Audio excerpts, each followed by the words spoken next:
चलिए भाई, last question. ठीक है, तो हमेशा एक बात याद रखिएगा, जिस मोमेंट पर स्प्रिंग फोर्स मैक्सिमम होगा ना, उस मोमेंट पे इक्विलिब्रियम नहीं होगा। तो बी केयरफुल, वहां पे आप एनएलएम के कॉन्सेप्ट ना यूज करिए, क्योंकि जिस मोमेंट पर स्प्रिंग में इलोंगेशन या कंप्रेशन मैक्सिमम था, उस मोमेंट पर स्पीड ऑफ अ ब्लॉक क्या था? जीरो था। तुमने एक इंटरेस्टिंग बात ऑब्जर्व करी, तुमने उस ब्लॉक पर कितना फोर्स लगाया था? F not. कांस्टेंट फोर्स कितना लगाया था? F not. लेकिन उस स्प्रिंग में मैक्सिमम फोर्स कितना जनरेट हुआ? 2F0। अब इसी चीज का फायदा उठाया जाएगा, किस तरीके से? लेट्स सी, देखते हैं। इस प्रोफाइल पे कई सारे सवाल आते हैं, जैसे कि for example,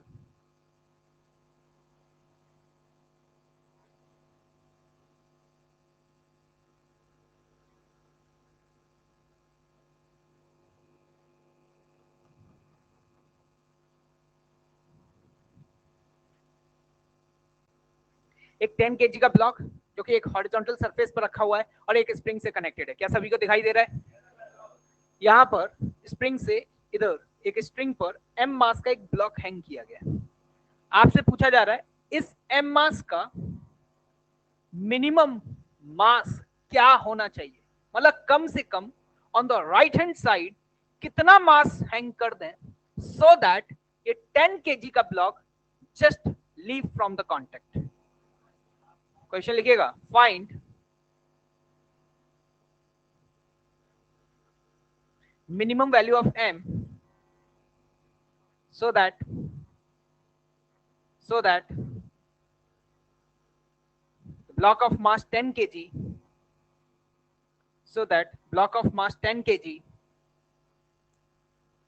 lose the contact from the ground surface.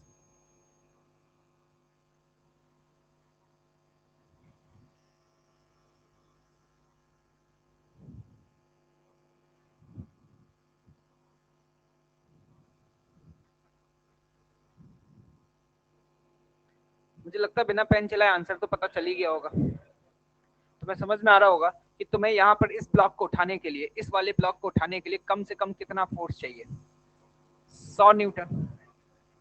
मतलब स्प्रिंग में 100 न्यूटन का फोर्स जनरेट करना है। और अगर स्प्रिंग में 100 न्यूटन का फोर्स जनरेट करना है तो एक बात बताओ, इस ब्लॉक पे तुम कितना फोर्स लगाओ कम से कम कि यहाँ पे 100 जनरेट हो जाए? 50। कल पढ़ा तो था। अगर तुम F0 लगाओगे तो इधर कितना जनरेट होगा? 2F0। तो मैं कह रहा हूँ कि इस पर 50 लग जाए तो इधर 100 बन जाएगा। नहीं आया समझ? और 50 के लिए इसका मास कितना होना चाहिए? 5 kg होना चाहिए। ये लो आंसर।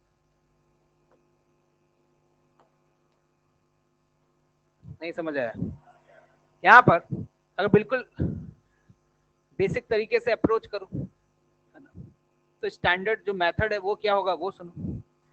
मेरे से बोला गया कि इसका मिनिमम मास सो दैट कि ये यहाँ से लिफ्ट कर दे, यही बोला गया ना। मैंने जैसे इसको रिलीज किया ये नीचे की तरफ जा रहा है। कहाँ जा रहा है? नीचे की तरफ जा रहा है। मैं कहूंगा कि जैसे ही स्प्रिंग फोर्स 100 हो, कितना हो स्प्रिंग फोर्स? 100 हो, उस मोमेंट पे जस्ट इसकी वेलोसिटी दोबारा से 0 हो जानी चाहिए। ये ब्लॉक नीचे जा रहा है, जिस मोमेंट पे स्प्रिंग फोर्स 100 हो उस मोमेंट पे इसकी वेलोसिटी क्या हो जानी चाहिए? 0। अगर ऐसा हुआ तो ये मिनिमम मास है, अगर ऐसा नहीं हुआ तो ये मिनिमम मास नहीं है। क्योंकि मान लो यहाँ पे स्प्रिंग फोर्स 100 न्यूटन हो चुका है, लेकिन ये ब्लॉक अभी रेस्ट पर नहीं आया, ये अभी भी मूव कर रहा है, इसके पास अभी भी वेलोसिटी है, तो ये और नीचे जाएगा, और नीचे जाएगा। क्या स्प्रिंग का इलोंगेशन बढ़ेगा? और अगर स्प्रिंग का इलोंगेशन बढ़ेगा तो सोच करके बताना, स्प्रिंग फोर्स 100 न्यूटन से भी क्या होगा? ज्यादा होगा। मैंने बताया था कल तुम्हें कि स्प्रिंग फोर्स उस मोमेंट पे मैक्सिमम होगा, तो मुझे यहाँ पे स्प्रिंग फोर्स की मैक्सिमम वैल्यू कितनी चाहिए?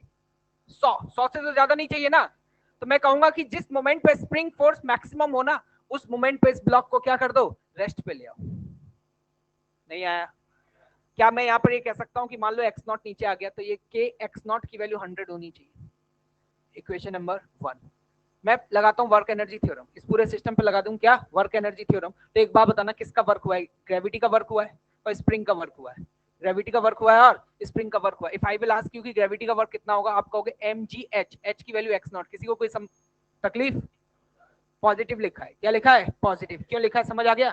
अगर मैं पूछूं स्प्रिंग का वर्क बता दो, इसका वर्क स्प्रिंग का क्या लिखूंगा?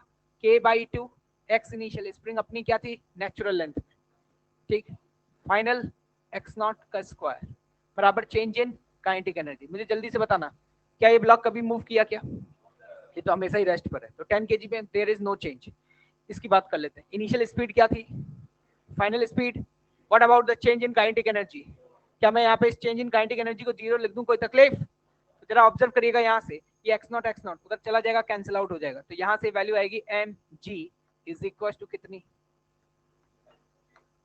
कि x0 की वैल्यू क्या थी? 100/2, कितना आ गया? 50। g से ये कटा, कितना आया? 5 के।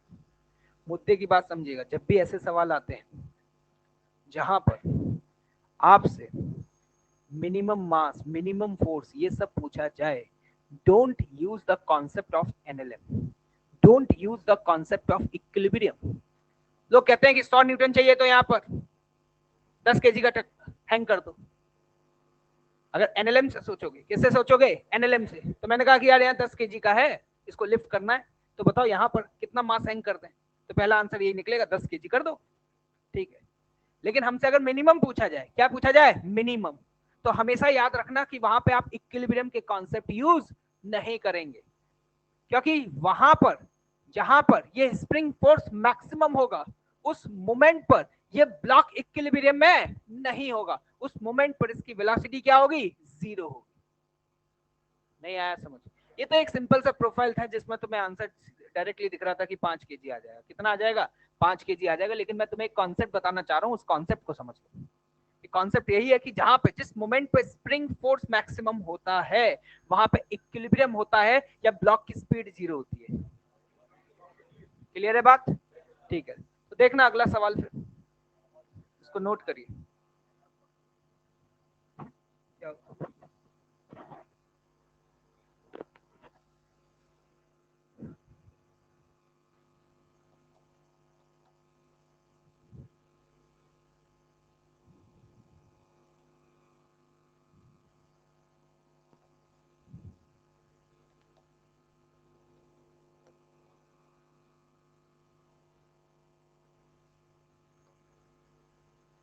देखिएगा सिचुएशन क्या है।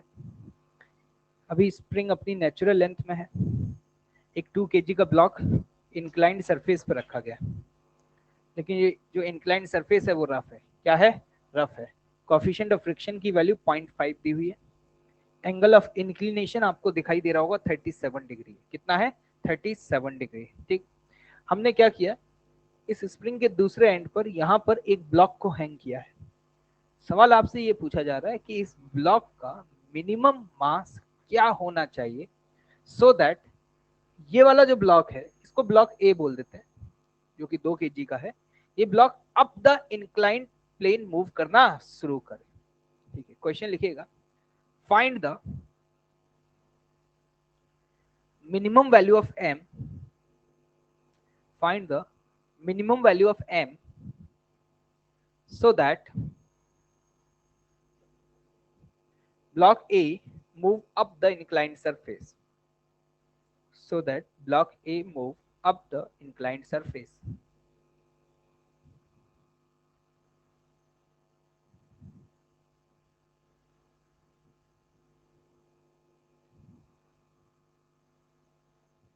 हो गया? क्या आ रहा है बता?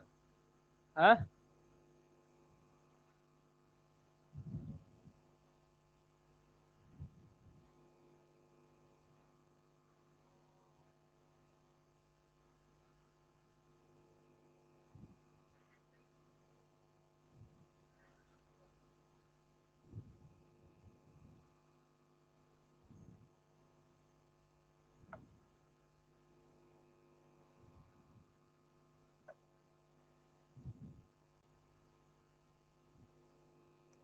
करिए, अटेम्प्ट करिए, सोचिए, बताइए।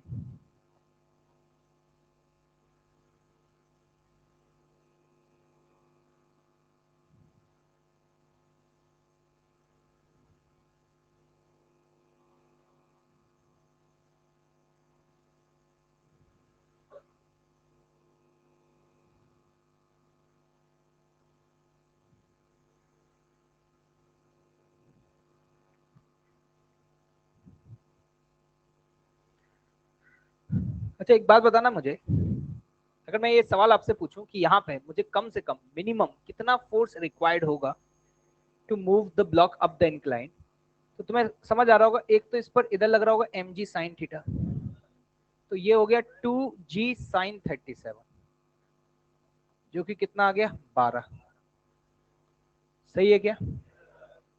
और साथ ही साथ अगर तुम चाहते हो कि ये ब्लॉक अप मूव करे तो यहाँ पे फ्रिक्शन भी लगेगा, और जो फ्रिक्शन लगेगा वो कितना लगेगा, mu mg cos theta 2g cos 37, yes और नो?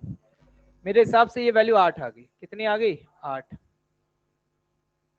तो अगर हम इस ब्लॉक को ऊपर मूव कराना चाह रहे हैं तो ये जो स्प्रिंग फोर्स है, क्या स्प्रिंग फोर्स, इसकी वैल्यू कम से कम कितनी होनी चाहिए, 12 प्लस 8 कितनी 20। तो मैं ये कह सकता हूं मुझे यहां पर जो फोर्स चाहिए, मिनिमम फोर्स स्प्रिंग फोर्स, वो 20 न्यूटन चाहिए। आंसर खत्म। अगर F लगाते हो तो 2F0 जनरेट होता है। स्प्रिंग में कितना फोर्स जनरेट करना है 20, तो तुम्हें मिनिमम मास कितना हैंग करना पड़ेगा, मतलब अगर यहाँ पे तुम्हें कितना फोर्स चाहिए 10 न्यूटन चाहिए, तो बताओ M की मिनिमम वैल्यू क्या आ गई, 1 kg आ गई, खत्म। और नहीं तो अगर बिल्कुल स्टैंडर्ड अप्रोच लगाना चाहते हो तो क्या करोगे, वर्क एनर्जी थ्योरम। मैं कहूंगा जिस मोमेंट पर स्प्रिंग फोर्स की वैल्यू कितनी है 20 न्यूटन, उस मोमेंट पर इस ब्लॉक पे क्या होना चाहिए, नेट फोर्स 0 होना चाहिए या वेलोसिटी 0 होनी चाहिए, वेलोसिटी 0 होनी चाहिए। तो मैं कहूंगा M मिनिमम तब होगा जब स्प्रिंग में जब 20 न्यूटन का फोर्स आए, उस मोमेंट पे ब्लॉक मोमेंटरली क्या आ जाए, रेस्ट पर आ जाए। Use the work energy theorem. और इंटरेस्टिंग बात यह है कि वर्क एनर्जी थ्योरम जब तुम लगाओगे तो ये ब्लॉक तो मूव किया ही नहीं है, ये तो उस दौरान क्या रहा है, रेस्ट पे। तो सिर्फ और सिर्फ ग्रेविटी का वर्क इस पे होगा और स्प्रिंग का वर्क होगा बराबर चेंज इन काइनेटिक एनर्जी। लिख करके देख लो, एज इट इज वैसे ही एक्सप्रेशन बनेगा जैसा थोड़ी देर पहले बना था। आंसर आ गया 1 kg, सही था भाई आंसर। क्या टाइम लग रहा है क्या सवाल करने में? तो एक झटके में हो जाना चाहिए था भाई। देखना अगला सवाल।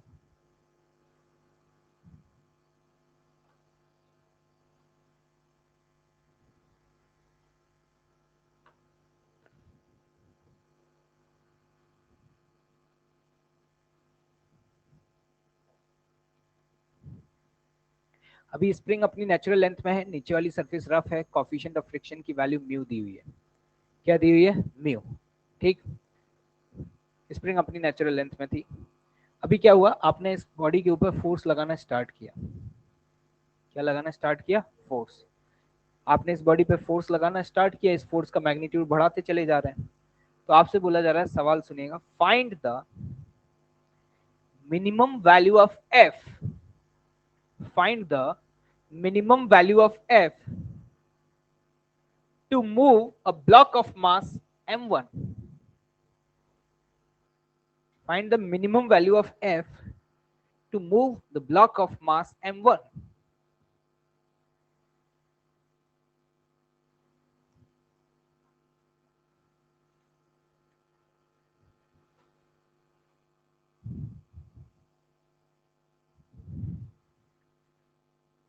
F की मिनिमम वैल्यू पूछी जा रही है कि m2 पर मिनिमम कितना फोर्स लगा है।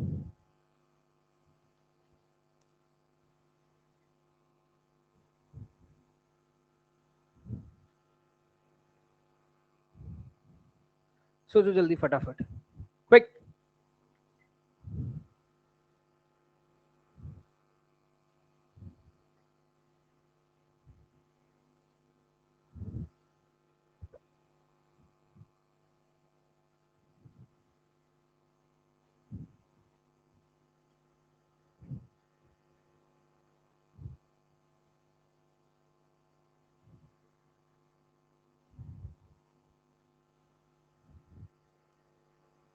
क्या लगता है, हाँ? वो खुद ही नहीं चलेगा इतने में तो भैया, उसको भी तो चलाना है, सोचो आराम से। ठीक है,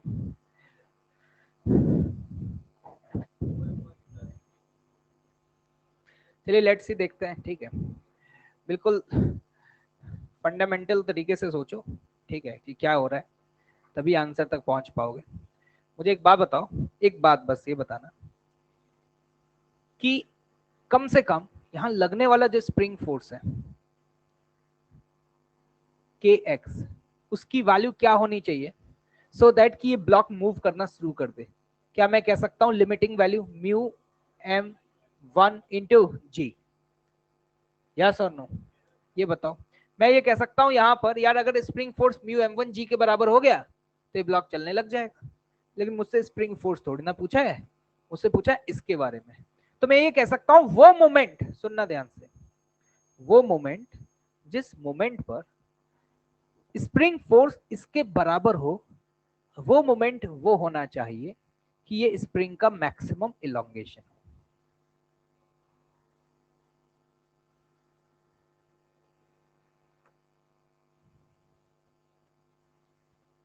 और इस मोमेंट पर इसकी वेलोसिटी क्या हो, जीरो। मैंने क्या बोला, दोबारा रिपीट कर रहा हूं, ध्यान से सुनना भाई। मैंने कहा ब्लॉक पे फोर्स लगाया, ये मूव करने लगा आगे की तरफ, यस और नो? मैंने कहा वो मोमेंट जब स्प्रिंग फोर्स की वैल्यू म्यू m1 जी के बराबर हो, उस मोमेंट पर ये वेलोसिटी जीरो हो जानी चाहिए, क्योंकि ये मैक्सिमम फोर्स है। क्या है? मैक्सिमम फोर्स, तो ये मैक्सिमम इलोंगेशन है, और मैक्सिमम इलोंगेशन के मोमेंट पर ब्लॉक की वेलोसिटी जीरो हो गया, नॉन जीरो? जीरो। क्योंकि अगर ये जीरो नहीं है, अगर ये जीरो नहीं है, मान लो नॉन जीरो है, तो क्या ये ब्लॉक और आगे जाएगा? अगर और आगे जाएगा तो इसका मतलब है तुम ये कह रहे हो कि जो एफ लगाया वो मिनिमम नहीं है। मैं कहूंगा एफ मिनिमम तभी होगा कि जब ये एक्स आगे आए, मान लो इसको एक्स नॉट बोल देते हैं, क्या बोल देते हैं? X not. मतलब जब स्प्रिंग में इलोंगेशन एक्स नॉट हो, उस मोमेंट पे इस ब्लॉक की वेलोसिटी जीरो हो जाए। कितने लोग हैं जिनको समझ में नहीं आया? अरे क्लिक किया क्या? खत्म हो गया ना सवाल। Use the work energy theorem, पूरे सिस्टम पे वर्क एनर्जी थ्योरम लगाओ, बराबर change in kinetic energy. What about the initial kinetic energy? Zero. What about the final kinetic energy? Zero. कितने फोर्सेस का वर्क होगा? तीन। तीन फोर्स हैं जो वर्क करेंगे। एफ का वर्क होगा, एक कांस्टेंट फोर्स भी लग रहा है, एफ का वर्क कितना होगा? F into x not. Friction भी तो वर्क करेगा भाई। फ्रिक्शन का वर्क इस ब्लॉक पे बताओ क्या लिखोगे? माइनस म्यू m2g, ये तो हो गया फ्रिक्शन। सही लिख रहा हूं क्या? माइनस क्यों लगाया समझ में आया? Into x not. This is the work done by friction force, this is the work done bye F. किसी को समझ आया क्या? आगे what will be the next step? Spring का वर्क क्या लिखेंगे? हाफ के zero minus x not square बराबर चेंज इन काइनेटिक एनर्जी। लेकिन चेंज इन काइनेटिक एनर्जी क्या है बेटा? जीरो। मुझे एफ निकालना था। क्या निकालना था? F. X not, x not और एक्स नॉट ये कैंसिल हो जाएंगे, उधर ले जाओगे तो देखो एफ की वैल्यू क्या आ गई? म्यू m2g प्लस के एक्स नॉट बाय 2। और मुझे लगता है के एक्स नॉट की वैल्यू म्यू m1g के बराबर है, तो यहाँ पर वो वैल्यू अगर सब्स्टिट्यूट कर दूं तो इसी को लिख सकता हूँ mu m2g plus mu m1g by 2। This will be the answer. और ये मैं डायरेक्ट बता सकता था, है ना, पेन चलाने की जरूरत नहीं थी, अगर थोड़ा बहुत दिमाग काम करता तुम्हारा तो।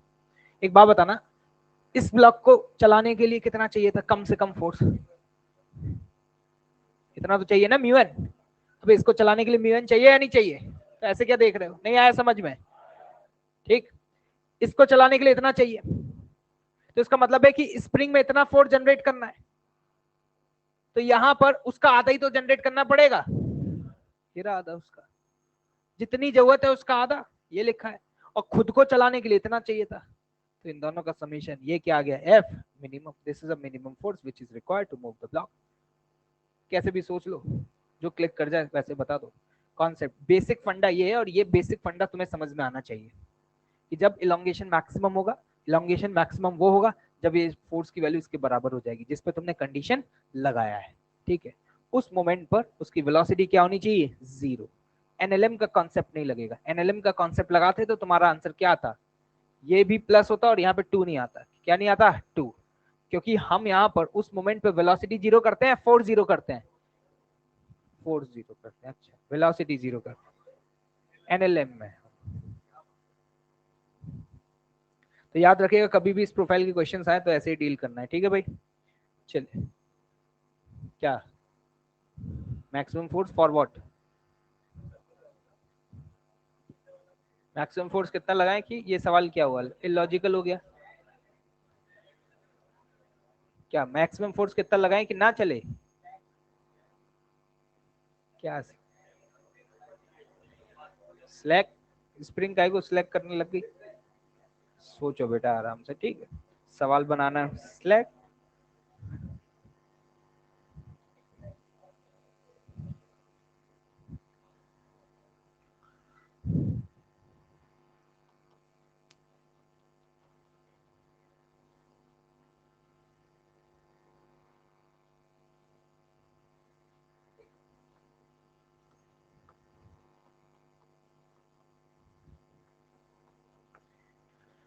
एक एम मास का ब्लॉक एक स्प्रिंग से कनेक्टेड, और स्प्रिंग है अपनी नेचुरल लेंथ में। किसमें है?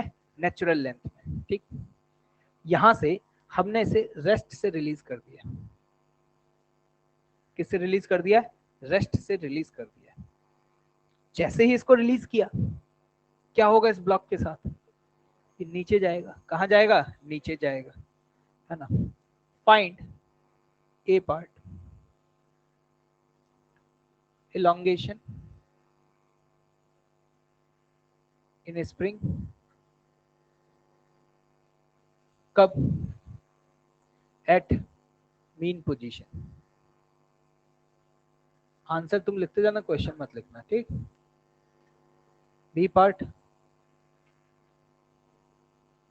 Maximum elongation. C part, maximum speed of block.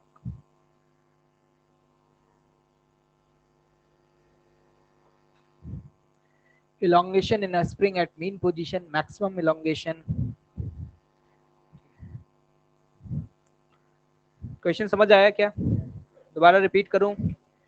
when the spring was in the natural length, a block is released from the rest। जैसे रिलीज किया, block will starts to move in a downward direction। तो spring में elongation बताना mean position. What about the mean position? Mean position का मतलब क्या होता है? जहां वेलोसिटी क्या होती है? जीरो। वेलोसिटी या net force? Net force. Mean position is also known as equilibrium position. क्या भाई? इक्विलिब्रियम पोजीशन, ठीक।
तो हो जाना चाहिए भाई, इतना टाइम लगेगा ही नहीं, ठीक है। Elongation in spring at mean position. Mean position मतलब नेट फोर्स जीरो। इस ब्लॉक पे दो ही तो फोर्स लग रहा है, एक एमजी और एक स्प्रिंग फोर्स।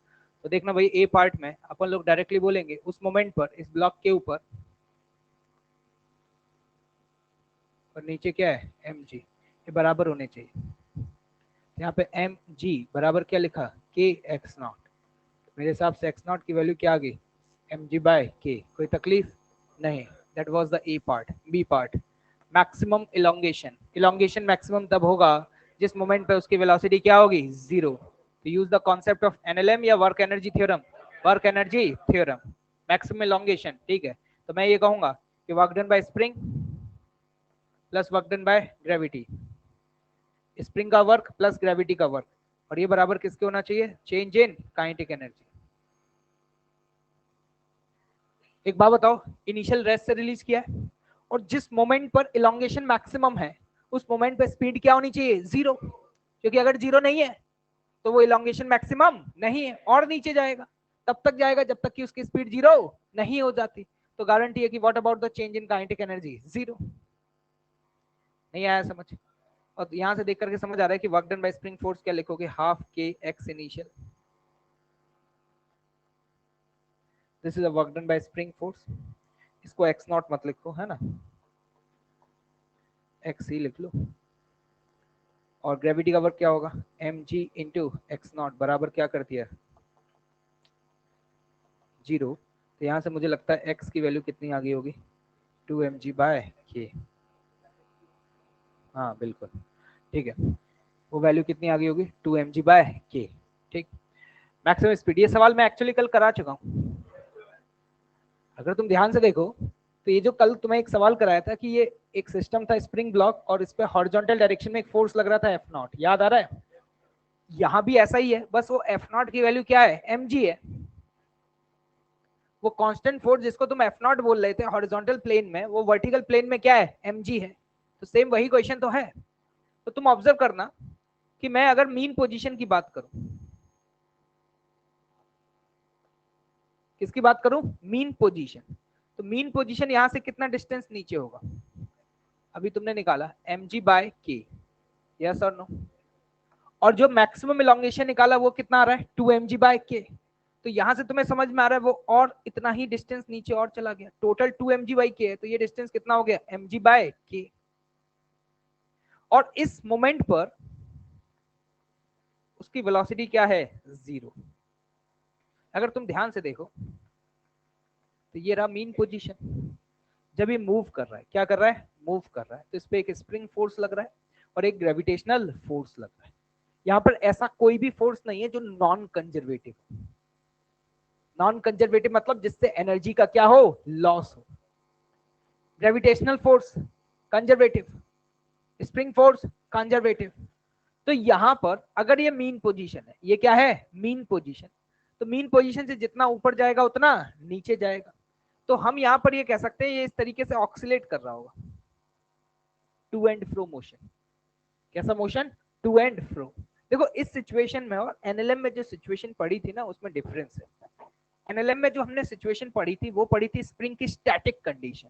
उसमें क्या होता था, एक ब्लॉक को हम इस तरीके से हौले हौले नीचे लाते थे।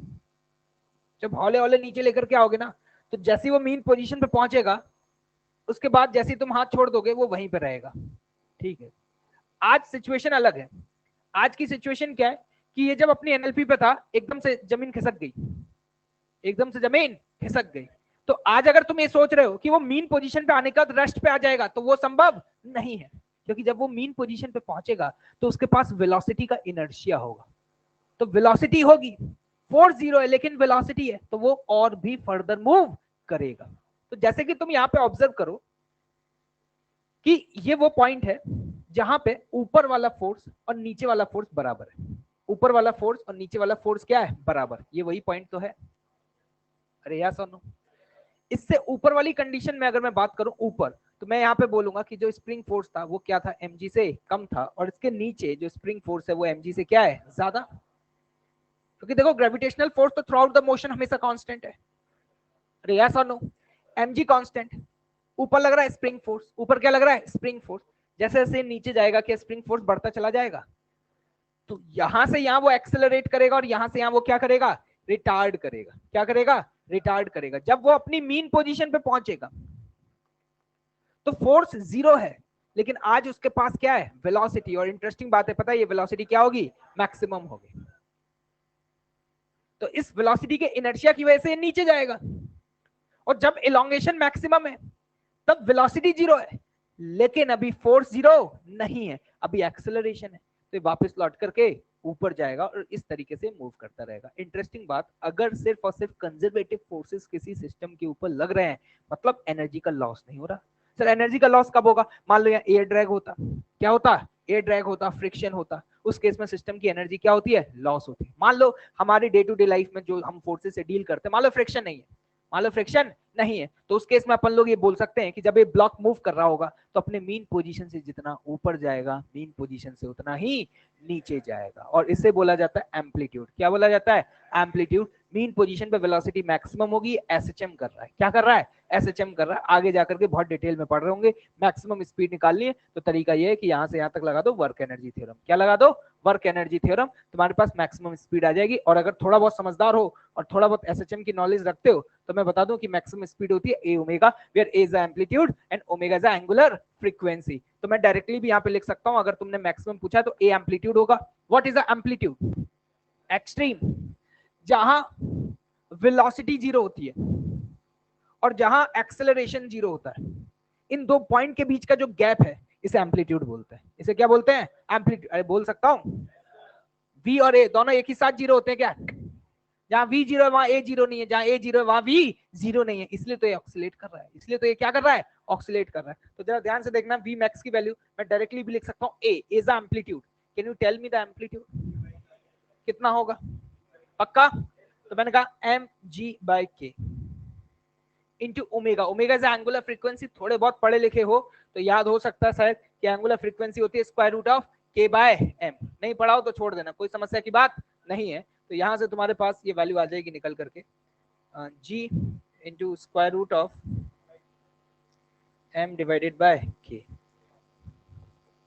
वर्क एनर्जी थ्योरम से भी यहीं पहुंचोगे। मुद्दे की बात याद रखना, ये तुम्हारी आगे सवालों को सॉल्व करने में बहुत मदद करेगा कि कोई भी गिवन ब्लॉक अगर ऑक्सीलेट कर रहा है और वहां पे किसी भी तरीके का एनर्जी का लॉस नहीं हो रहा तो वो मीन से जितना ऊपर जाता है उतना ही नीचे जाता है।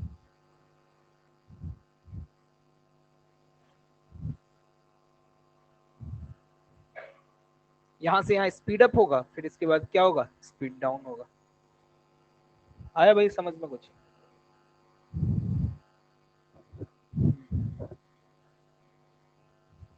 छोड़ दो, मैं बोल तो रहा हूँ, नहीं पता तो छोड़ दो। अब कैसे बता दें यार, एसएचएम का कॉन्सेप्ट है तो छोड़ दो ना, बोल तो रहे हैं। बोला नहीं तुम्हें? क्या यहाँ एसएचएम पढ़ा दें तुम्हें? नहीं सुने हो तो गजब आदमी।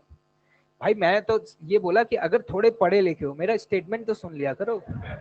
मैं पहले टर्म्स एंड कंडीशन लगाया तो मैंने कहा अगर थोड़े पढ़े लिखे हो तो वी मैक्स ए ओमेगा लिख सकता हूँ। अब तुम कह रहे हो कि सर ये कैसे लिख दिए, तो मैंने बोला भी तो पढ़े लिखे हो तभी समझ आएगा, नहीं हो तो अभी छोड़ दो। अब मैं कैसे समझा दूं? अब एसएचएम थोड़ा ना पढ़ाने लग जाऊंगा। पढ़ा दें इनको है?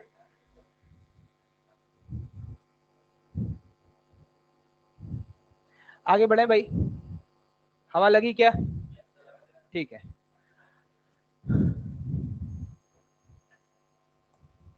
अगला सवाल।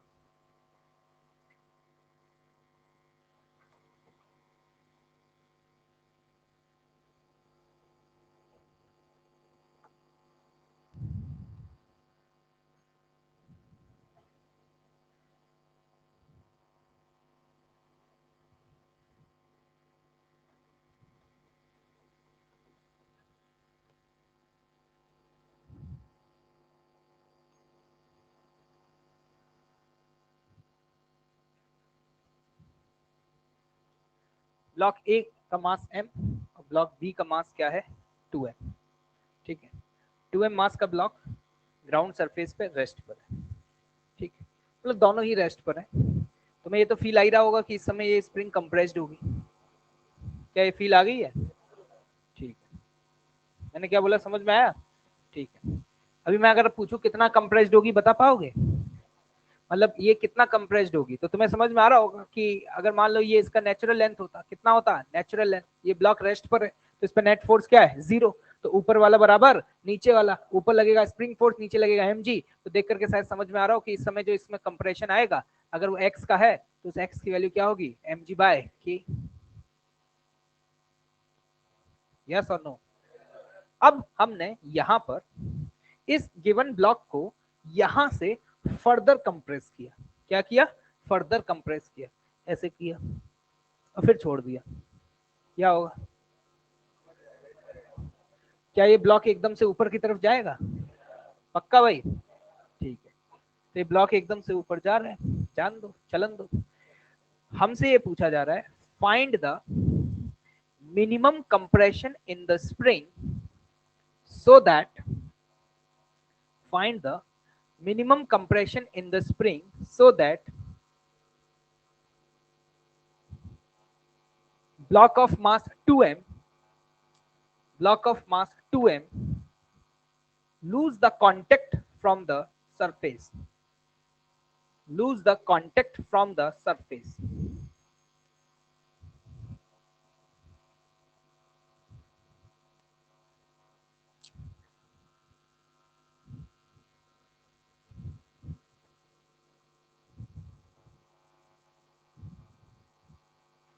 Lose the contact from the surface. ये ऐसे नीचे तो आ नहीं सकता ना स्किड मार के, कोई है टूल इसमें?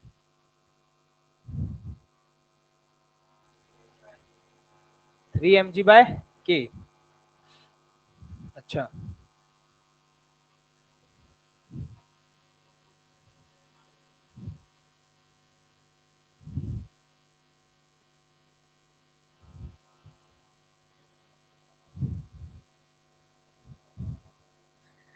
बिना पेन चलाया हो जाएगा आंसर। पेन साइड में रख दो।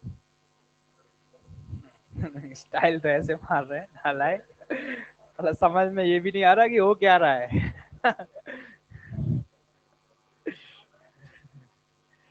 भैया गलती हो गई, जो उसमें फेंक दिए पेन।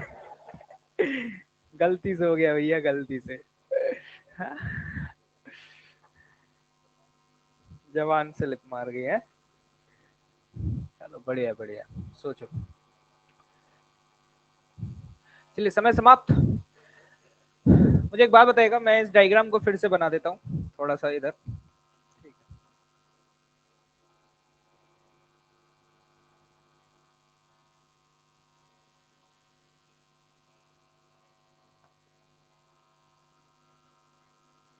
ये अपने मीन पोजीशन से कितना नीचे था?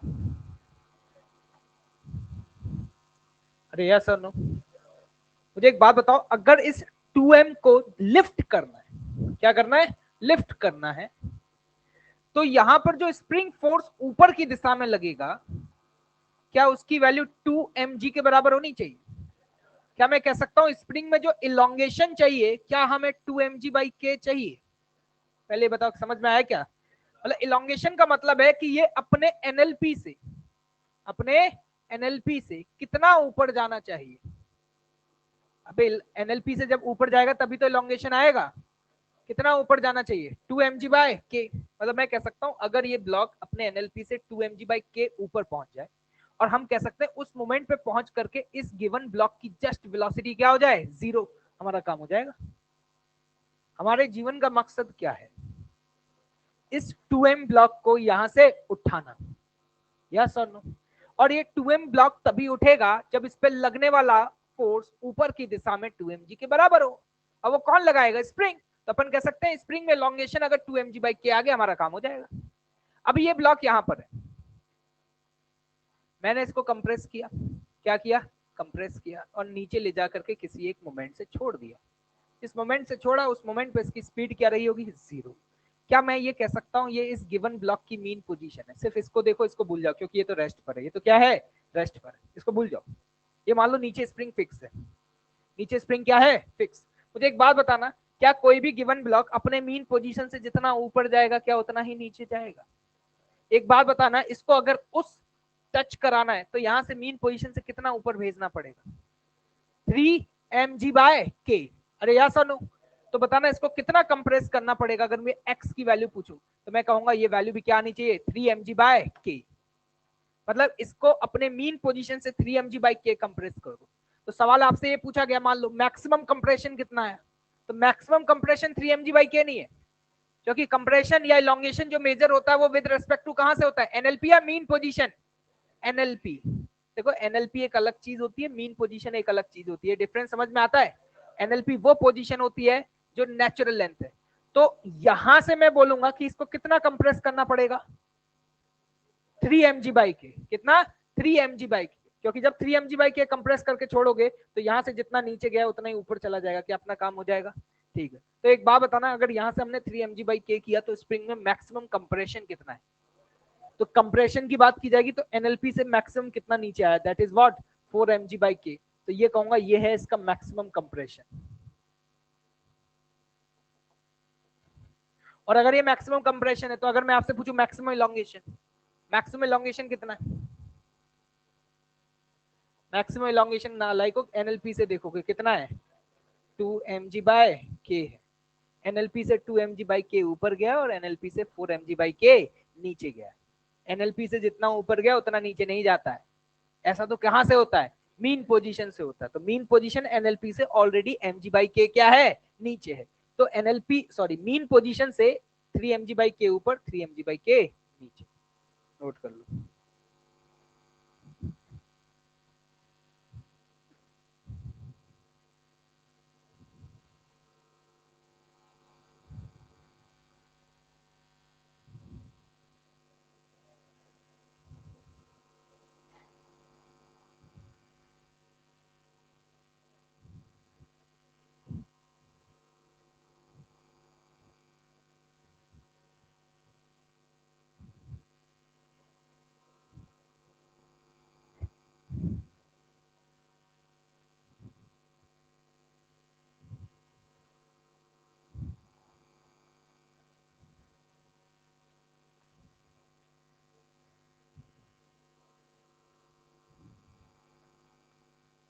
समझ आ गया?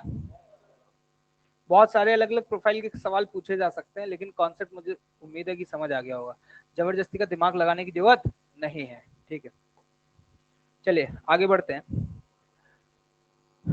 अब देखना, मैंने उस दिन आपको एक स्टेटमेंट बताया था कि वर्क एनर्जी थ्योरम जो है वो इनर्शियल फ्रेम में ही वैलिड है, नॉन इनर्शियल फ्रेम्स में वैलिड नहीं है। क्या वो स्टेटमेंट याद आ रहा है? अगर तुम नॉन इनर्शियल फ्रेम में लगाना चाहते हो, क्या लगाना चाहते हो, नॉन इनर्शियल फ्रेम में, तो तुम्हें उस केस में स्यूडो फोर्स के वर्क को भी कंसिडर करना पड़ेगा। लेट्स सी, देखते हैं, एक क्वेश्चन करते हैं फिर आपको समझ में आना शुरू होगा। मान लो ये ट्रॉली है और यहां पर there is a block of mass m और ये लेंथ l। एक m मास का ब्लॉक है जो एक स्ट्रिंग से कनेक्टेड है। ठीक है, इनिशियली ये रेस्ट पे था, इनिशियली क्या था, रेस्ट पे था। सडनली इस ट्रॉली को आगे के डायरेक्शन में आपने एक्सेलरेट किया with an acceleration of A not, with an acceleration of A not. तो जैसे एक्सेलरेट किया तो विद रेस्पेक्ट टू ट्रॉली ये जो पार्टिकल है जो कि m मास का दिखाई दे रहा है, वो विद रेस्पेक्ट टू ट्रॉली कहां जाने लगा, पीछे की तरफ। क्वेश्चन लिखिएगा फटाफट। Find the minimum acceleration of a trolley, find the minimum acceleration of a trolley so that block just touch the ceiling of trolley, so that block just touch the ceiling of a trolley।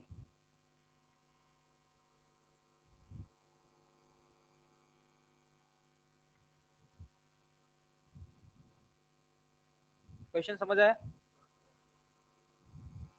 आपसे बोला गया कि इस trolley का minimum acceleration क्या होना चाहिए so that कि ये जस्ट टॉप एज को टच कर जाए। टॉप एज को जस्ट टच करने का मतलब इस पॉइंट पे जाके इसकी स्पीड क्या हो जाए, 0। अब देखो, अगर इस क्वेश्चन को तुम ग्राउंड फ्रेम में सॉल्व करने की कोशिश करोगे ना तो डिफिकल्ट हो जाएगा। क्यों डिफिकल्ट हो जाएगा, ध्यान से सुनना। अगर मैं ग्राउंड फ्रेम में लिखना चाहता हूं,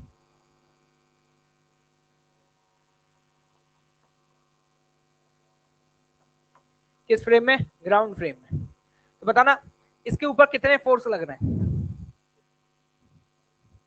ग्राउंड फ्रेम में बात हो रही है, कितने लग रहे हैं, 2 ही तो लग रहे हैं, टेंशन और mg, टेंशन और mg, और कोई फोर्स लगेगा क्या, पक्का? ठीक है, तो मैं ग्राउंड फ्रेम में अगर इक्वेशन लिखूंगा तो ये लिखूंगा या work done by tension plus work done by mg and that should be equal to change in kinetic energy. अरे यस और नो? नहीं आया समझ? ठीक है, ग्राउंड फ्रेम में एक्चुअली में टेंशन का वर्क नॉन जीरो होगा। टेंशन का वर्क क्या होगा? नॉन जीरो, क्योंकि यार ये ट्रॉली आगे भी तो जा रही है, तो हर एक मोमेंट पे, जैसे फॉर एग्जांपल इस मोमेंट पर टेंशन इधर लग रही है, लेकिन तुम सोचो कि टेंशन और डिस्प्लेसमेंट हमेशा एक दूसरे के परपेंडिकुलर होंगे ही नहीं, क्योंकि आप ये समझ पा रहे हो कि इसका डिस्प्लेसमेंट इधर भी हो रहा है, ये तो परपेंडिकुलर हो गया। जैसे मैं यहाँ पे ये लिखूं, अगर मैं बोलूं कि ग्राउंड फ्रेम में बताओ डिस्प्लेसमेंट ऑफ ब्लॉक क्या होगा, तुम यही तो बोलोगे displacement of block with respect to trolley plus displacement of trolley. ये बात कितने लोगों को नहीं समझ आई? क्या ये समझ आ गई? क्या मैं ग्राउंड फ्रेम में ब्लॉक का डिस्प्लेसमेंट ये लिख सकता हूँ, block with respect to trolley plus displacement of trolley? Yes और नो? तो एक बात बताना तुम देख करके, यहां पर जब टेंशन के साथ डॉट करोगे, किसके साथ? टेंशन के साथ, तो ये वाला डॉट तो जीरो हो जाएगा, क्योंकि displacement of block with respect to trolley तो टेंशन के क्या है? परपेंडिकुलर। लेकिन ये वाला डॉट जीरो नहीं आएगा, और टेंशन फोर्स भी अलग अलग पॉइंट पे क्या होगा? अलग अलग होगा, जो कि थीटा के साथ चेंज हो रहा होगा। तो ग्राउंड फ्रेम में आपके लिए इस क्वेश्चन को सॉल्व कर पाना बहुत ही कॉम्प्लिकेट हो जाएगा, क्योंकि you can't calculate the work done of tension force easily. Tension force का वर्क कैलकुलेट करना ग्राउंड फ्रेम में हमारे लिए आसान टास्क नहीं होगा। क्यों नहीं होगा? क्योंकि टेंशन वेरिएबल है। टेंशन क्या है? वेरिएबल है। लेकिन अगर मैं कहूं क्या मैं इसी क्वेश्चन को किसके फ्रेम में करूं? इन फ्रेम ऑफ ट्रॉली। देखो वैसे हम जमीन से जुड़े हुए लोग हैं, हम जनरली जमीन से ही सवालों को सॉल्व करना पसंद करते हैं, लेकिन कभी कभी हमारे सामने कॉम्प्लिकेशंस आ जाते हैं, तो हम अपना फ्रेम चेंज कर लेते हैं। क्या कर लेते हैं? फ्रेम। अब मेरे को एक बात बताओ, अगर मैं ट्रॉली के फ्रेम में बैठ जाऊं, किसके फ्रेम में? ट्रॉली के फ्रेम। एक बात बताना, ट्रॉली के फ्रेम से अगर देखोगे तो टेंशन ऊपर लगेगी, अरे यस और नो? एमजी कहां लगेगा? नीचे। क्या ट्रॉली के फ्रेम में हमेशा इसके ऊपर एक स्यूडो फोर्स लग रहा होगा? और ट्रॉली के फ्रेम में जब इससे पूछा गया कि भैया ये पार्टिकल कैसा मोशन कर रहा है, क्या इसको सर्कुलर मोशन करता हुआ दिखेगा? और अगर ये इसको सर्कुलर मोशन करता हुआ दिख रहा है, क्या इसके फ्रेम में टेंशन जो लग रही है, जो टेंशन लग रही है, क्या वो हमेशा परपेंडिकुलर होगी? तो इसके फ्रेम में टेंशन का वर्क क्या हो जाएगा? जीरो। नहीं आया? अरे टेंशन का वर्क अलग अलग फ्रेम में अलग अलग आ सकता है ना भाई। तो ग्राउंड फ्रेम में टेंशन का वर्क नॉन जीरो है, लेकिन ट्रॉली के फ्रेम में टेंशन का वर्क क्या हो गया? जीरो। तो मैंने कहा ट्रॉली के फ्रेम में दो ही फोर्सेस का वर्क आएगा, मैंने कहा एक ग्रेविटी का आएगा, एक स्यूडो फोर्स का आएगा। और इंटरेस्टिंग बात ये है, क्या स्यूडो फोर्स हमेशा पीछे की तरफ एम ए नॉट लग रहा होगा? और अगर स्यूडो फोर्स हमेशा पीछे की तरफ एम ए नॉट लग रहा होगा, क्या एक कांस्टेंट फोर्स है? और अगर एक कांस्टेंट फोर्स है, क्या हमें कांस्टेंट फोर्स का वर्क डन लिखना आता है? उस फोर्स का वर्क डन लिखने के लिए क्या हम डायरेक्टली फोर्स इनटू डिस्प्लेसमेंट कर सकते हैं? इंटरेस्टिंग बात यह है, इनिशियली इस मोमेंट पे इसकी स्पीड क्या थी? जीरो। ट्रॉली के फ्रेम में इस मोमेंट पे भी स्पीड क्या होगी? जीरो। ट्रॉली के फ्रेम में इस पॉइंट पे स्पीड जीरो होगी, लेकिन ग्राउंड फ्रेम में स्पीड जीरो नहीं होती। ग्राउंड फ्रेम में इस पॉइंट पे स्पीड वही होती जो ट्रॉली की होती। किसकी होती? ट्रॉली की होती। तो सोचो ट्रॉली के फ्रेम में, if I will ask you what about the change in kinetic energy, क्या जीरो बोल सकता हूं? सोच लो आराम से। तो जरा ध्यान से देखना, मैंने कहा कि वर्क एनर्जी थ्योरम लगन दो, टेंशन का वर्क, mg का वर्क, और this is a correction factor. Actually pseudo type का कोई रियल फोर्स नहीं है, लेकिन एक नॉन इनर्शियल फ्रेम में अगर मैं वर्क एनर्जी थ्योरम से सही आंसर तक पहुंचना चाह रहा हूं, तो मुझे यहाँ पर ये करेक्शन फैक्टर ऐड करना पड़ रहा है। And this is the work done by pseudo force, and that should be equal to what? Change in kinetic energy. Change in kinetic energy zero, tension का वर्क उसके फ्रेम में zero, gravity का work मुझे लगता है मैं लिख सकता हूँ, that is mgl with negative sign. Negative क्यों लगाया समझ आया? ऊपर गया। ये फोर्स कांस्टेंट है, पीछे की तरफ लग रहा है, फोर्स के डायरेक्शन में। एक बात बताना, ये स्ट्रिंग की लेंथ एल है, क्या ये भी लेंथ एल है? क्या देख लो आराम से। तो बताना फोर्स के डायरेक्शन में डिस्प्लेसमेंट कितना हुआ? एल। कितना हुआ? एल। तो बताना यहाँ पे आगे वाला जो टर्म आएगा, क्या उसको m a not into l बराबर क्या जीरो कर दो? यहाँ से मुझे लगता है कि ए नॉट की वैल्यू क्या आ गई? जी। This is a minimum acceleration of a trolley. समझो कि ट्रॉली के फ्रेम में हमारे लिए क्यों आसान था। लोग कहते हैं कि हम तो ग्राउंड में ही लगाते रहेंगे, मैंने कहा लगाते रहो, अच्छी बात है, लेकिन कभी कभी फ्रेम चेंज करने से सवाल आपके लिए क्या बन जाते हैं? आसान बन जाते हैं। यहाँ पे नॉन इनर्शियल फ्रेम में आप देख पा रहे हैं, मुझे एक्सप्लेन करने में हो सकता है 4 से 5 मिनट लग गए हो, ठीक है, लेकिन तुम समझ पा रहे हो कि इस आंसर तक पहुंचने में आपको 30 सेकंड से ज्यादा नहीं लगे। ट्रॉली के फ्रेम में टेंशन का वर्क जीरो हो जाएगा और चेंज इन काइनेटिक एनर्जी भी जीरो हो जाएगा, तो तुरंत हमें समझ आ गई।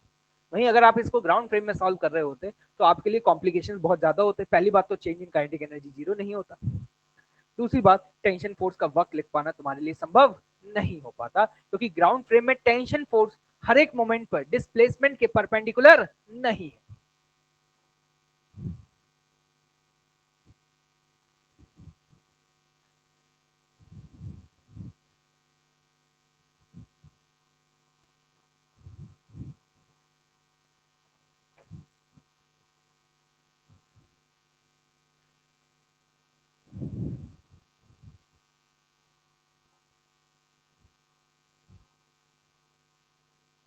देखिए स्टेटमेंट लिखिएगा फटाफट।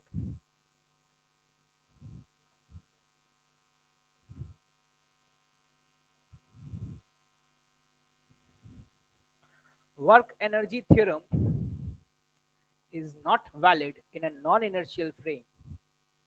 Work energy theorem is not valid in a non-inertial frames.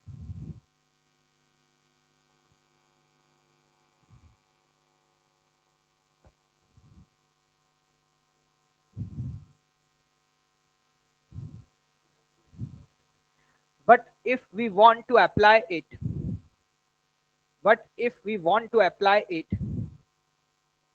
in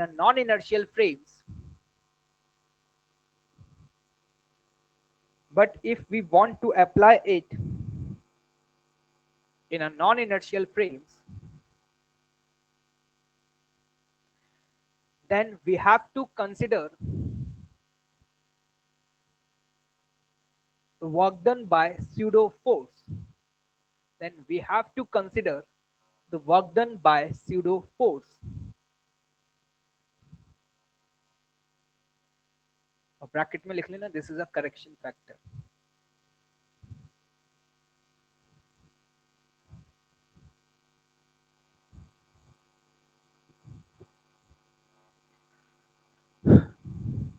note करें फटाफट, आगे बढ़ते हैं.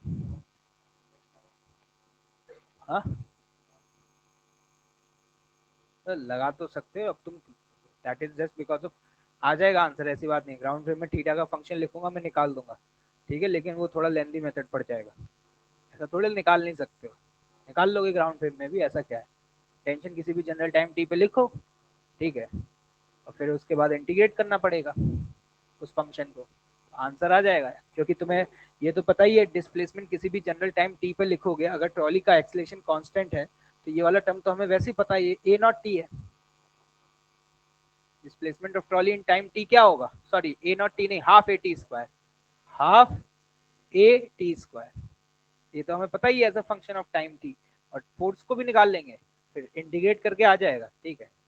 लेकिन वो ये है कि इंटीग्रेट करना पड़ेगा और कैलकुलेशन काफी लेंथी हो जाएगी. हो सकता है 1 आध साल में पहुंच जाओ आंसर तक.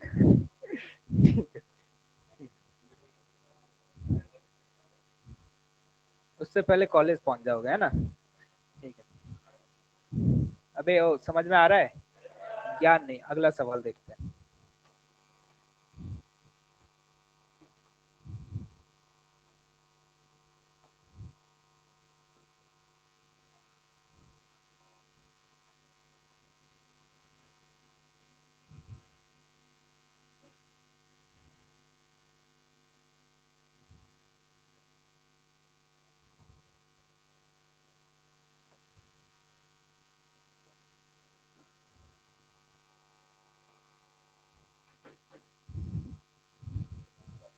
भाई कुछ समझ नहीं आया, दोबारा पूछ ले. उठा के कुछ फेंक के नहीं मारना है, पहले बता रहा हूँ, ठीक है. दोबारा बता दूंगा भाई कि क्यों कंसीडर किया है स्यूडो फोर्स का वर्क है, ठीक है.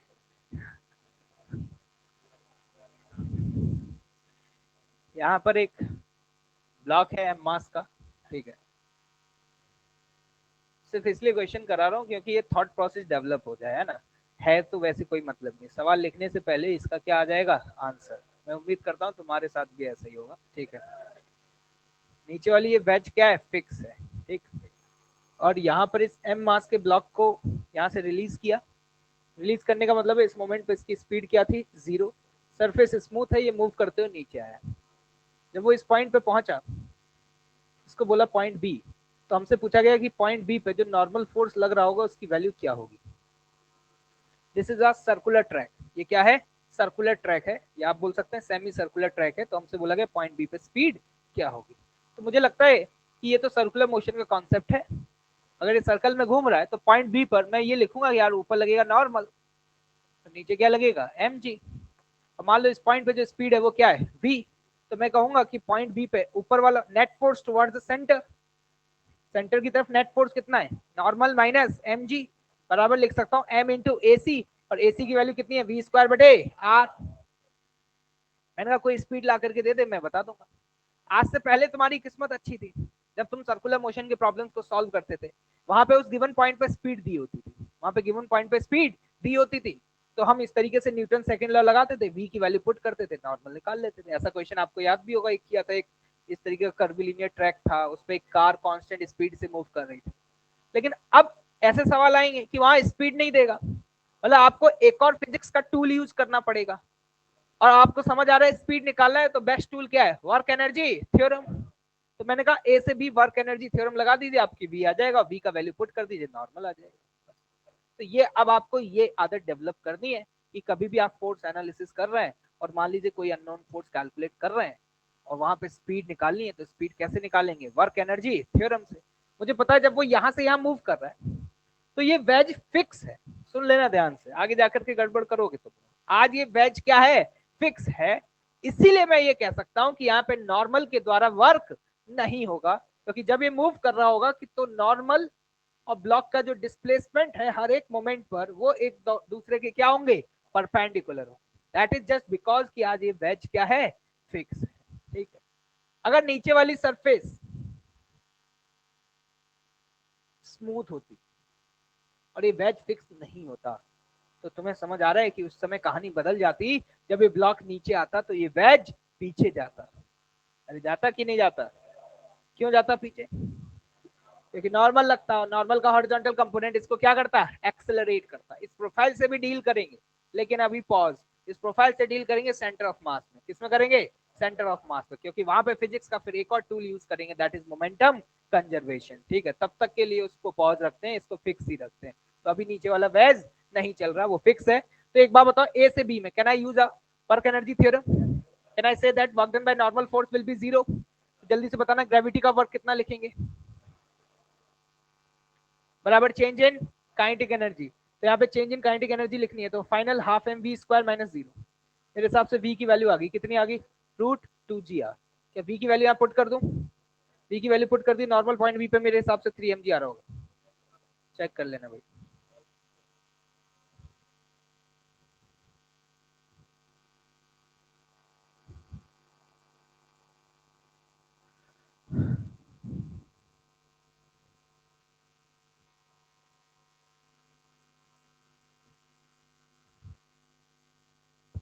Studying work done by internal forces.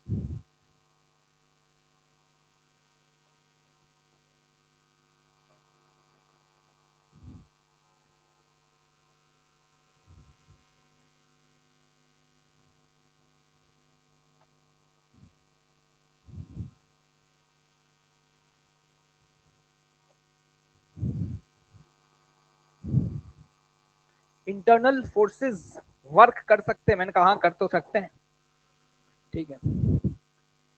तो हम यहाँ पर देखना चाहते हैं कि इंटरनल फोर्सेस का वर्क क्या होगा, और दूसरा कि इंटरनल फोर्सेस का वर्क दुनिया के अलग अलग फ्रेम में क्या आएगा। इंटरनल फोर्स का मतलब क्या होता है, एक ऐसे फोर्सेस जिनके दोनों पेयर एक्शन और रिएक्शन वो सिस्टम का ही हिस्सा हो। जैसे कि for example I say that कि मैंने ये बोला कि ये 1 और ये 2, सपोज दो पार्टिकल है और मैंने इस पूरे को अपना सिस्टम कंसीडर कर लिया, और मान लो एक 3 बाहर है। तो मैं अगर आपसे कहूं कि 1 पे फोर्स लग रहा होगा, ये 1 पे दो लोग फोर्स लगा रहे हैं, एक 2 लगा रहा है एक 3 लगा रहा है, एक 2 लगा रहा है और एक 3 लगा रहा है। 2 के द्वारा जो फोर्स लग रहा है वो सपोज इस डायरेक्शन में लग रहा है, इसको बोल दिया F1। क्या बोल दिया F1। एक 3 भी फोर्स लगा रहा होगा, ठीक है। लेकिन यहां पर जो 2 ने फोर्स लगाया ना F1, ये इंटरनल फोर्स होगा। क्या होगा इंटरनल फोर्स होगा। जैसे कि ध्यान से सीखना, मान लो मैंने इसको सिस्टम बोल दिया, इसको क्या बोल दिया सिस्टम। यहाँ पर इस पे जो फोर्स लगा इसको F12 बोल देता हूँ, और मान लो 3 ने जो फोर्स लगाया वो इधर लगाया, इसको क्या बोल देता हूँ F13, ठीक। तो 3 ने जो फोर्स लगाया ना वो एक्सटर्नल फोर्स है, क्योंकि अगर मैंने इसको एक्शन बोल दिया, क्या बोल दिया बेटा, एक्शन, तो इसका रिएक्शन इस पे लगेगा, इसको बोलोगे फोर्स ऑन 3 ड्यू टू 1, अरे हाँ या ना। लेकिन एक बात बताना, एक्शन तो सिस्टम का अंदर है, लेकिन उसका रिएक्शन क्या सिस्टम के अंदर है, नहीं है। तो 3 के द्वारा 1 पे जो फोर्स लगाएगा, मतलब जो सिस्टम का हिस्सा नहीं है, उसने जो फोर्स लगाया वो एक्सटर्नल फोर्स है। वो क्या है, एक्सटर्नल फोर्स है। क्या मेरी बात से सहमत हो? एक बात बताओ ना, ये फोर्स इसने इस पे लगाया, क्या न्यूटन थर्ड लॉ से इसने भी तो इस पे लगाया, और ये जो फोर्स लगाया इसको लिख दिया मैंने क्या, F21। गारंटी है कि F21 और F12 ये इक्वल एंड अपोजिट होंगे। अगर इसको अपन ने ए बोल दिया तो ये आर होगा, ए मतलब एक्शन और आर मतलब रिएक्शन। जरा ध्यान से देखना, F12 और F21 क्या ये दोनों सिस्टम के अंदर ही हैं? क्या इस फोर्स का रिएक्शन भी इसी सिस्टम का हिस्सा है या नहीं है? तो ऐसे फोर्सेस जिनका action as well as reaction system का ही पार्ट होते हैं, उन्हें क्या बोलते हैं, इंटरनल फोर्सेस बोलते हैं। क्या ये बात समझ में आई किसी को? ठीक है, तो जरा ध्यान से देखिएगा, क्या मैं यहां पर ये बोल सकता हूं क्या, F1 on 2 plus F2 on 1 का वेक्टर समेशन 0 होगा। इसको ऐसे लिख लेते हैं, बार बार इतना स्लैश लगा के लिखने में मेरे को तकलीफ होगी।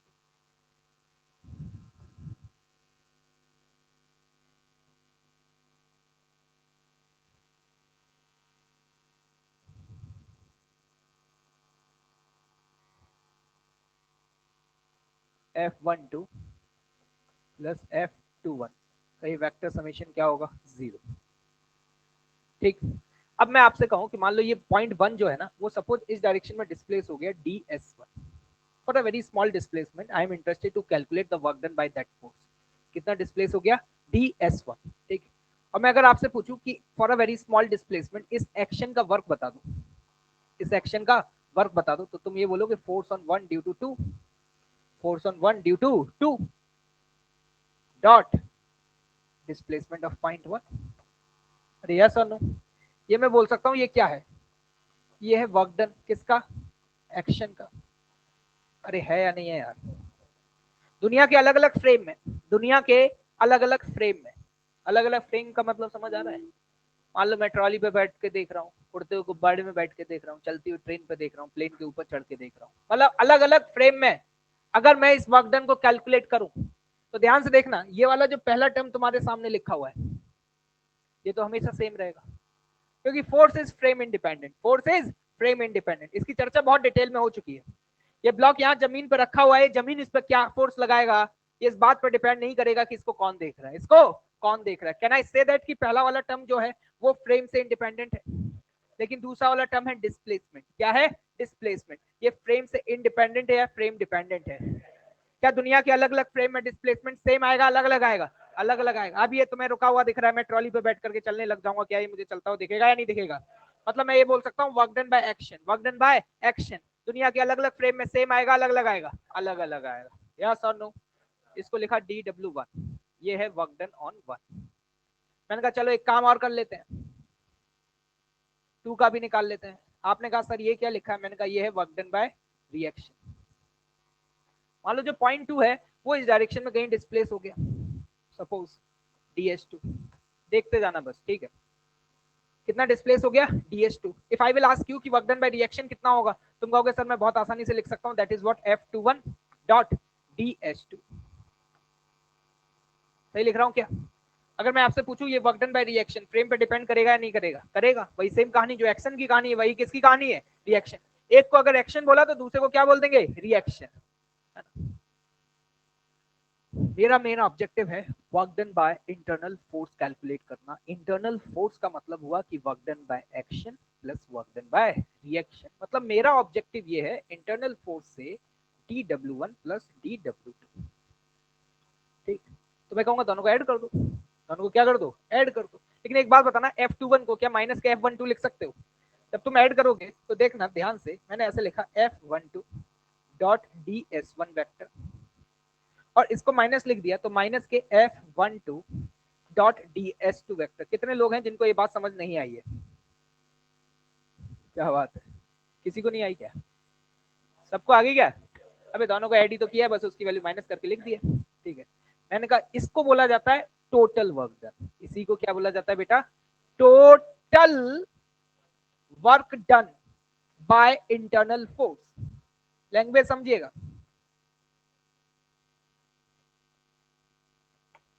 कौन लिख के इतना बड़ा, चलो ये है नेट वर्क डन। ये क्या है, नेट, नेट नहीं बोलना चाहिए, work done by internal force, work done by internal force. अगर मैं बोलता हूँ work done by internal force तो इसका मतलब है आपने उसमें एक्शन का वर्क भी कंसीडर कर लिया और रिएक्शन का वर्क भी कंसीडर कर लिया। जरा इस एक्सप्रेशन को ध्यान से देखिएगा, क्या यहाँ पे मैं F12 को बाहर कॉमन ले सकता हूँ क्या? अगर मैं यहाँ पे F12 को बाहर कॉमन ले लूं, जरा ऑब्जर्व करिएगा, गौर फरमाइएगा, यहाँ पे लिखा है DS1 माइनस DS2, दिख रहा है क्या? यार ऐसा लग रहा है पहले कभी देखा था। DS1 माइनस DS2 क्या है? Displacement of one minus displacement of two, relative motion पड़ा है क्या? ये displacement of one in frame of two है या नहीं है? तो ध्यान से देखना, इस टर्म को मैं ऐसे लिखूंगा F12 dot this is a displacement of one with respect to 2. This is a total work done by internal force. यह है पहली वाली क्वांटिटी दुनिया के हर फ्रेम में सेम होगी, पहली वाली क्वांटिटी दुनिया के हर फ्रेम में सेम होगी क्योंकि फोर्स फ्रेम से इंडिपेंडेंट है, फोर्स फ्रेम से इंडिपेंडेंट है। जरा गौर फरमाइएगा, ये दूसरी वाली जो क्वांटिटी है ना, ये क्या है? Displacement of one in frame of two. तो तुमने इसका भी तो फ्रेम पहले से ही फिक्स कर दिया। इसकी अगर मैं पूछूं परिभाषा क्या है, इसकी परिभाषा ये है कि टू पे बैठ के वन को देख रहे हैं, टू पे बैठ करके वन को देख रहे हैं, तो वन का जो डिस्प्लेसमेंट है वही तो लिखा है, तो ये भी फ्रेम इंडिपेंडेंट होगी, ये भी क्वांटिटी दुनिया के हर फ्रेम में क्या आएगी? सेम आएगी, क्योंकि तुमने पहले ही इसका फ्रेम फिक्स कर दिया। अरे नहीं समझे यार, मैंने बोला मुझे displacement of one in frame of two चाहिए, तो दुनिया के किसी भी फ्रेम से देखोगे तुम यही तो कहोगे मुझे तो वन का टू के रिस्पेक्ट में चाहिए, और वन और टू ये दोनों सिस्टम का पार्ट है, ये दोनों क्या है? सिस्टम का पार्ट है। तो एक्चुअली में ये जो क्वांटिटी लिखी हुई है ये भी फ्रेम से क्या आ गई? इंडिपेंडेंट। तो work done by internal force frame से इंडिपेंडेंट आ गया। आप स्पेस में किसी भी रेफरेंस फ्रेम में चले जाइए, चाहे वो कोई भी फ्रेम, दुनिया के हर फ्रेम में total work done by internal force frame पर डिपेंड नहीं करेगा। वो सिर्फ और सिर्फ इस बात पर डिपेंड करेगा कि उन दो बॉडीज के बीच में जिनमें एक्शन और रिएक्शन लग रहा है उनमें रिलेटिव डिस्प्लेसमेंट हुआ है या नहीं। और रिलेटिव डिस्प्लेसमेंट का वो कंपोनेंट चाहिए जो फोर्स के अलॉन्ग हो, तभी तो वर्क होगा। रिलेटिव डिस्प्लेसमेंट का वो कंपोनेंट चाहिए जो फोर्स के अलॉन्ग। अगर रिलेटिव डिस्प्लेसमेंट होगा तो इंटरनल फोर्स का वर्क होगा, अदरवाइज इंटरनल फोर्स का वर्क नहीं होगा। तो यहां से अपन को क्या समझ में आया? अगर कोई पूछे वर्क डन बाय एक्शन क्या फ्रेम पर डिपेंड करेगा? करेगा। क्या ये फ्रेम पर डिपेंड करेगा? करेगा। लेकिन अगर टोटल वर्क डन पूछा जाए, work done by internal force अगर पूछा जाए, तो ये दुनिया के हर फ्रेम में क्या आएगा? सेम आएगा। ये सिर्फ और सिर्फ डिपेंड करता है रिलेटिव सेपरेशन पे। किस पे डिपेंड करता है? रिलेटिव सेपरेशन पे। मतलब इस बात को ऐसे बोल सकता हूं कि अगर वन पे बैठ करके टू को देख रहा हूं, वन पे बैठ करके टू को देख रहा हूं, और इनके बीच का ये जो गैप है, ये जो सेपरेशन है, ये जो सेपरेशन है, अगर ये चेंज हुआ तो इंटरनल फोर्स का वर्क होगा, और अगर ये चेंज नहीं हुआ तो इंटरनल फोर्स का वर्क नहीं होगा। Please note down this.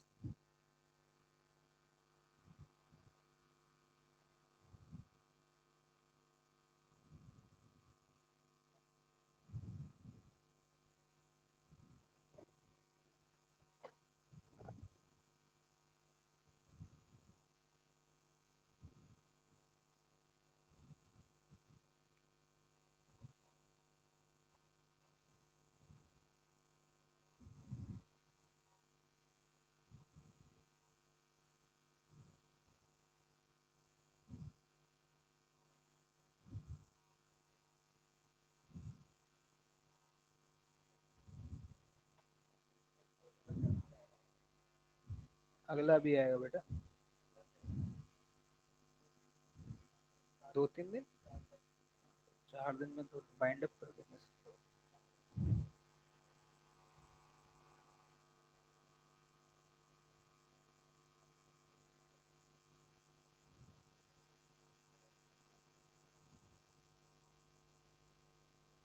लिखना एक स्टेटमेंट लिखो।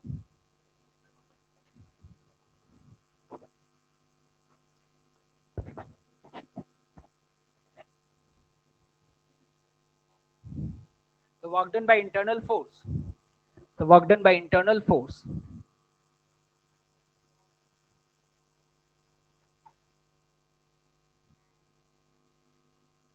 on the system, the work done by internal force on the system is independent of the choice of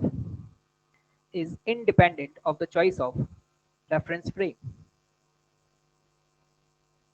is independent of a choice of reference frame.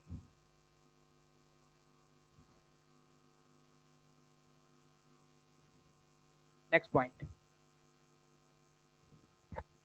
If the distance between the particles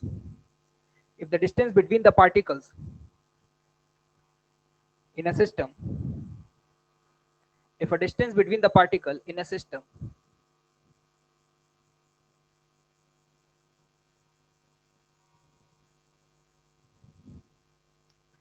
remains unchanged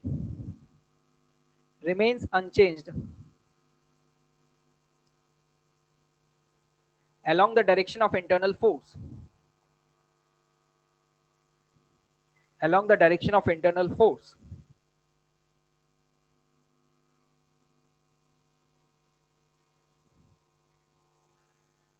then work will be zero. Then work done by internal force will be zero.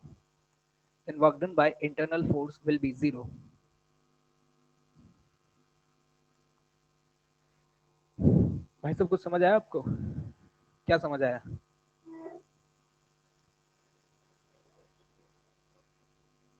ठीक है. Internal forces का work frame से independent है और ये depend करता है तो सिर्फ एक ही चीज पे करता है, एक पॉइंट के रिस्पेक्ट में दूसरे पॉइंट का रिलेटिव डिस्प्लेसमेंट क्या हुआ है. और इसी स्टेटमेंट के पॉइंट ऑफ व्यू से मैं ये बोल सकता हूं कि अगर रस्सी इनएक्सटेंसिबल है, रस्सी क्या है? इनएक्सटेंसिबल है, तो गारंटी दे रहा हूं इस बात की कि total work done by tension force, मैंने ये स्टेटमेंट पहले बताया था लेकिन प्रूफ नहीं किया था, आज मैं प्रूफ भी कर चुका हूं. Total work done by tension force पूरे सिस्टम पर जीरो होगा. Total work done by normal contact force पूरे सिस्टम पर जीरो होगा और total work done bye static friction भी पूरे सिस्टम पर जीरो होगा. सर आपने क्या बोला? समझ में कुछ भी नहीं आया. कुछ क्लिक किया क्या? जरा ध्यान से देखना. जैसे कि मैं अगर बात करूं टेंशन फोर्स की,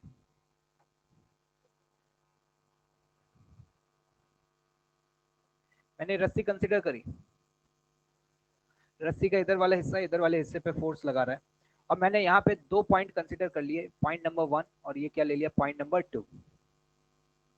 this is a point 1 and this is a point 2. मुझे एक बात बताना, क्या इन दोनों पॉइंट्स के बीच का एक गैप कभी चेंज होगा क्या? क्या ऐसा कभी हो सकता है कि पॉइंट 1 और 2 के बीच का एक गैप जो है वो इंक्रीज कर जाए या डिक्रीज कर जाए? नहीं हो सकता, क्योंकि तुम पहले ही बता चुके हो रस्सी कैसी है? इनएक्सटेंसिबल.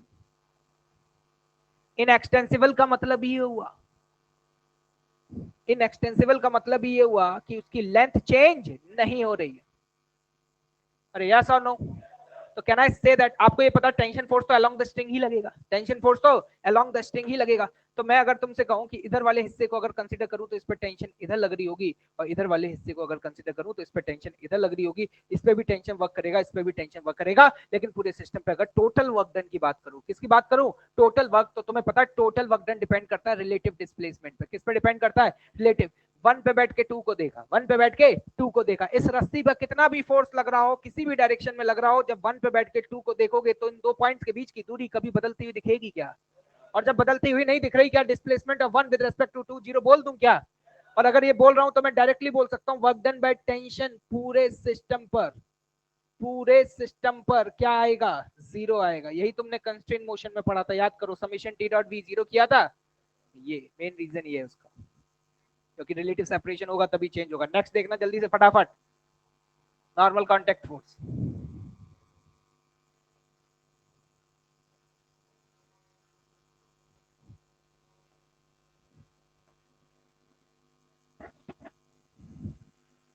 ये बॉडी इस पे नॉर्मल लगा रही है, ये बॉडी इस पे नॉर्मल लगा रही है. मान लो तुमने फोर्स एफ लगाया, तुमने फोर्स क्या लगाया? एफ. मान लो ये कैपिटल एम, ये small m, both bodies are in contact. जरा गौर फरमाइएगा, मैंने मान लो इस इंटरफेस पे जहां पर ये दोनों बॉडीज की मुलाकात हुई है, इस इंटरफेस से जस्ट इधर एक पॉइंट 1 कंसिडर किया और इधर एक पॉइंट 2 कंसिडर किया, both of the bodies are rigid. Rigid का मतलब शेप साइज में किसी भी तरीके का कोई भी परिवर्तन नहीं होगा। We are not considering any kind of deformations, ठीक है, उसी समय हम चर्चा कर रहे हैं, ठीक। और हम अभी तक जो भी पढ़ते हुए आए रिजिड बॉडीज के लिए पढ़ते हुए आए, ठीक है। नॉन रिजिड बॉडीज के लिए अलग से एक चैप्टर होगा, है ना, इलास्टिसिटी, वहां बात कर रहे होंगे।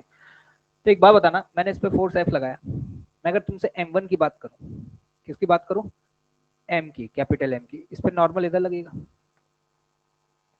मान लो इस पे फोर्स इधर लगाया, ये आगे की तरफ डिस्प्लेस हो रहा है, ये वाला ब्लॉक कहाँ जाएगा, आगे जाएगा, अरे जाएगा। इस पे नॉर्मल इधर लग रहा है, तो बताना इस पे नॉर्मल का वर्क कैसा होगा, साइन बताओ, पॉजिटिव या नेगेटिव, नेगेटिव। वहीं पर अगर मैं छोटे वाले ब्लॉक की बात करूं, स्मॉल m की, तो क्या उस पर नॉर्मल आगे की तरफ लग रहा है, और नॉर्मल भी आगे, डिस्प्लेसमेंट भी आगे, जल्दी से बताओ नॉर्मल का वर्क क्या होगा, पॉजिटिव। इन दोनों का सम करोगे ना तो जीरो ही आएगा। दिस इज टोटल वर्क, और टोटल वर्क किस पर डिपेंड करता है, रिलेटिव सेपरेशन पे।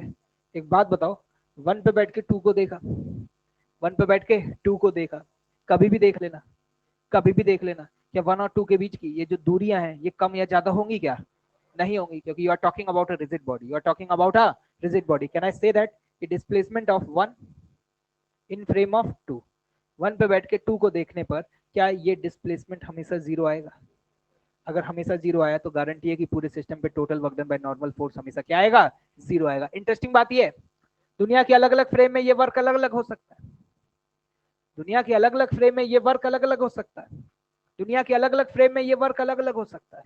अगर ये वर्क डन बाय एक्शन है, ये वर्क डन बाय रिएक्शन है, दुनिया के अलग अलग फ्रेम में ये वर्क अलग अलग आएंगे, लेकिन whenever you will calculate the total work, क्या कैलकुलेट करोगे, टोटल वर्क, गारंटी हमेशा जीरो आएगा, गारंटी है कि हमेशा जीरो आएगा। नहीं समझे, मान लो ये ब्लॉक है ही नहीं, ये रखा हुआ है, नॉर्मल लग रहा है, कहीं जा रहा है क्या, मैंने पूछा नॉर्मल का वर्क, जो यहाँ पे ये सरफेस जो नॉर्मल लगा रही है उसका वर्क बताओ, क्या बोला तुमने, है सरफेस ने इस पे वर्क जो किया वो क्या है, जीरो, ठीक है। अब तुम्हें मैंने बिठा दिया यहाँ पे एक लिफ्ट में, वो लिफ्ट कहाँ जा रही है, नीचे, लिफ्ट कहाँ जा रही है, नीचे, लिफ्ट जा रही है नीचे। तुमने लिफ्ट से इस ब्लॉक को देखा, तुमने लिफ्ट से इस ब्लॉक को देखा, कोशिश तो कर रहा हूँ यार डरा क्यों रहे हो यार, कितने एफर्ट मार रहा हूँ यार, तुम लोग मतलब बार बार धमकियां पे धमकियां दे रहे हो। देखो लिफ्ट कहाँ जा रही है भाई, नीचे, लिफ्ट में बैठ के इस ब्लॉक को देखा, तो ये ब्लॉक लिफ्ट के फ्रेम में कहाँ जाता हुआ दिखेगा, ऊपर, यस और नो। मैंने कहा सरफेस ने नॉर्मल कहाँ लगाया, ऊपर, डिस्प्लेसमेंट कहाँ हुआ, ऊपर, लिफ्ट के फ्रेम में नॉर्मल का वर्क इस पे क्या आया, क्या आया, पॉजिटिव आया कि नहीं आया, गारंटी है जितना पॉजिटिव आया ना, अब सरफेस को ले लो, किसको ले लो, सरफेस, सरफेस पर नॉर्मल कहाँ लगा, नीचे, लेकिन उसके फ्रेम में सरफेस कहाँ जाती दिखेगी, ऊपर। जितना इस पे पॉजिटिव हुआ है, अगर मान लो इस पे 5 जूल पॉजिटिव हुआ है, 5 जूल पॉजिटिव हुआ है, तो गारंटी है इस पे 5 जूल नेगेटिव होगा, लेकिन टोटल क्या आएगा, जीरो आएगा। मैं कह रहा हूँ लिफ्ट अलग अलग डायरेक्शन में जाना शुरू कर दे, अलग अलग डिस्प्लेसमेंट हो जाए, एक्शन का वर्क बदल जाएगा, रिएक्शन का बदल जाएगा, लेकिन दोनों का मैग्नीट्यूड सेम आएगा, साइन अपोजिट आएगा, मैग्नीट्यूड सेम आएगा, साइन अपोजिट आएगा, दुनिया के हर फ्रेम में टोटल वर्क डन क्या आएगा, जीरो। शर्त है कि बॉडी क्या होनी चाहिए, रिजिड।